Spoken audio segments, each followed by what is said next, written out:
আরজিকর কাণ্ডের একমাত্র ধৃত সঞ্জয় রায়। জুনিয়র তরুণী ডাক্তারকে খুনের ঘটনার 2 সপ্তাহ পার হলেও গ্রেপ্তারির সংখ্যা এখনো 1। ধৃত সিভিক ভলেন্টিয়ার সঞ্জয় রায়ের চরম শাস্তির দাবিতে মুখর রাজ্যবাসী। কলকাতা হাইকোর্টের নির্দেশে বর্তমানে গোটা ঘটনার তদন্তভার কলকাতা পুলিশের থেকে হস্তান্তরিত হয়ে সিবিআই এর হাতে গিয়েছে। ঘটনার 12 ঘন্টার মধ্যে এক অপরাধীকে খুঁজে বের করেছিল কলকাতা পুলিশ, কিন্তু তারপরে সিবিআই এর হাতে তদন্তভার গিয়েছে 1 সপ্তাহ হতে চলল, কিন্তু এখনো পর্যন্ত কাউকে আর গ্রেপ্তার করা যায়নি। এমনকি তদন্তের গতি প্রকৃতি কোন জায়গায় সেটাও বোঝা যাচ্ছে না। বর্তমানে ধৃত সঞ্জয় রায়কে প্রেসিডেন্সি জেলে রাখা হয়েছে। গ্রেপ্তারের পর কলকাতা পুলিশের কাছে সঞ্জয় স্বীকার করে নিয়েছে যে সে যুক্ত রয়েছে। রবিবার সকাল 11:30 নাগাদ সিবিআই এর স্পেশাল ক্রাইম ব্রাঞ্চের একটি দল প্রেসিডেন্সি জেলে যায়। তারপরেই সঞ্জয় রায়ের পলিগ্রাফ টেস্ট শুরু করে সিবিআই। তার পলিগ্রাফি টেস্ট এখনো চলছে বলে খবর। শনিবার সিবিআই এর একটি দল প্রেসিডেন্সি জেলে গিয়েছিল, কিন্তু কিছু টেকনিক্যাল সমস্যার কারণে পলিগ্রাফি টেস্ট করা সম্ভবপর হয়নি। এরপর তারা জেলের ভিতর খতিয়ে দেখেন টেস্ট সেখানে আদৌ করা যাবে কিনা, সবকিছু নোট ডাউন করেন। তারপরেই রবিবার কোর্টের অর্ডার দেখার পর জেল সুপার সিবিআই এর আধিকারিকদের পলিগ্রাফি টেস্ট করার অনুমতি দেন। তারপরেই সঞ্জয়কে ডেকে আনা হয়, শুরু হয় বেশ কিছু টেস্ট। জানা গিয়েছে মোট 3 জনের পলিগ্রাফ টেস্ট করা হবে। সূত্রের খবর, পলিগ্রাফ টেস্টের তত্ত্বাবধানে রয়েছে সিবিআই এর স্পেশাল টিম। এছাড়াও সিএফএসএল এর তত্ত্বাবধানে হয়েছে পলিগ্রাফ। 2টি ডিভাইস রয়েছে এসসিবির হাতে।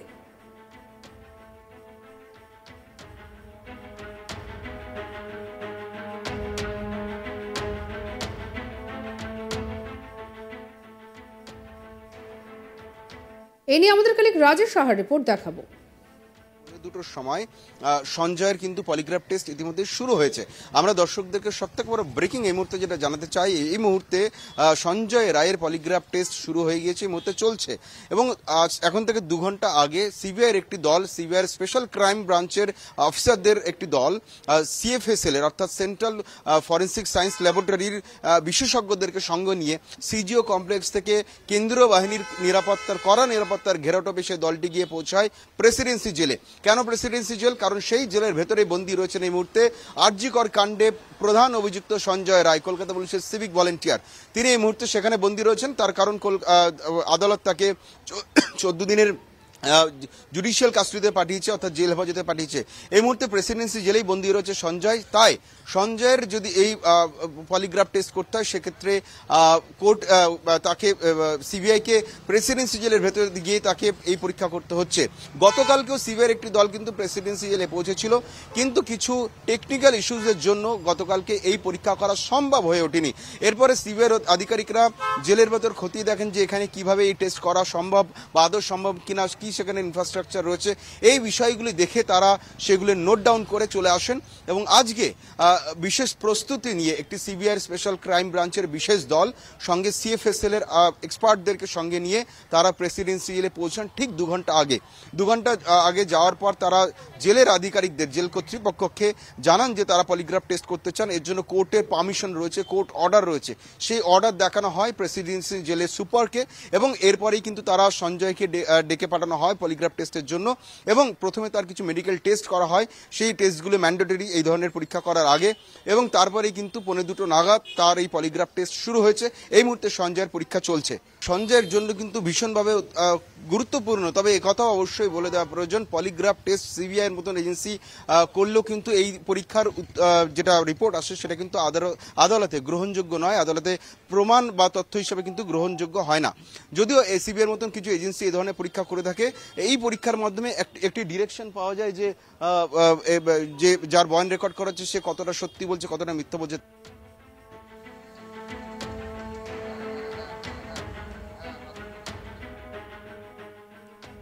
আর বর্তমানে আরজিকর কাণ্ডে আরও বিপাকে সন্দীপ ঘোষ। নতুন করে আরজিকর মেডিকেল কলেজ এবং হাসপাতালের প্রাক্তন অধ্যক্ষের বিরুদ্ধে একেবারে ময়দানে সকাল থেকে নেমে পড়েছে সিবিআই। দায়ের হয়েছে মামলা। রবিবার সকালে সিবিআই এর একটি দল সন্দীপ ঘোষের বেলেঘাটার বাড়িতে গিয়ে পৌঁছন এবং সেখানে সকাল থেকেই শুরু হয় তার বাড়িতে তাদের বিশাল কর্মকাণ্ড। এরপরে প্রশ্ন ওঠে, হঠাৎ কি করে বা কি কারণ তার বাড়িতে পৌঁছলো সিবিআই। আপনাদের জানিয়ে রাখি, বিগত 9 দিন ধরে সিবিআই এর জেরার মুখে পড়তে হয়েছে আরজি করের প্রাক্তন প্রিন্সিপাল সন্দীপ ঘোষকে। তবে অনেকেই মনে করছেন যে অভয়াকাণ্ডের কারণেই হয়তো সিবিআই এর বাড়িতে হানা দিয়েছেন তিনি, কিন্তু তা নয়। সত্যিটা হচ্ছে আর্থিক নয়ছয়ের যে অভিযোগ তার বিরুদ্ধে উঠেছে। আমরা জানি যে আক্তার আলী যে অভিযোগ তুলেছেন, সেই যে এফআইআর করার ভিত্তিতেই এদিন সিবিআই এর দল গিয়ে পৌঁছেছে এবং হানা দিয়েছে বলে খবর।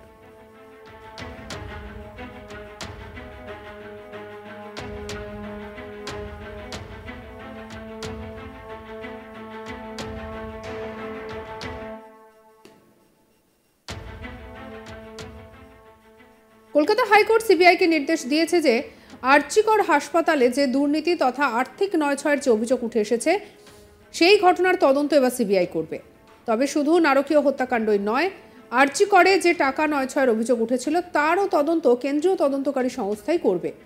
তদন্তভার হাতে পাওয়ার পর সিবিআই এর সন্দীপ ঘোষের বিরুদ্ধে একটি মামলা রুজু করেছে।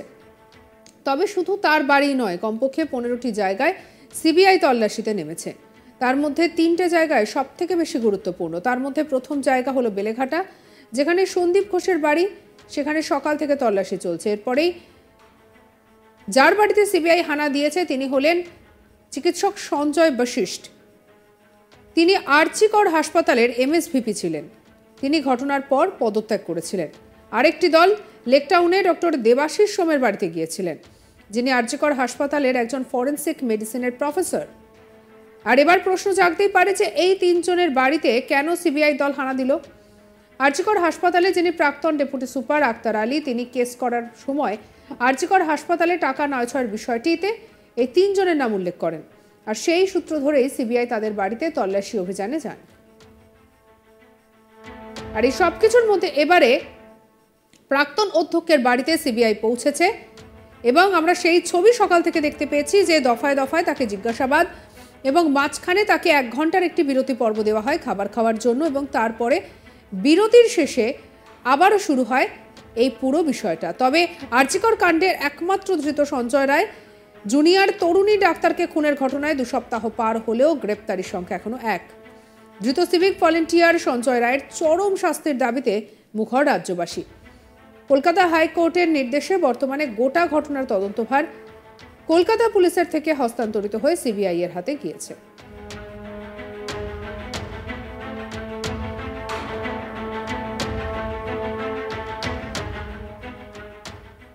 অন্যান্য খবরের জন্য সঙ্গে রাখুন আজ তাক বাংলাকে।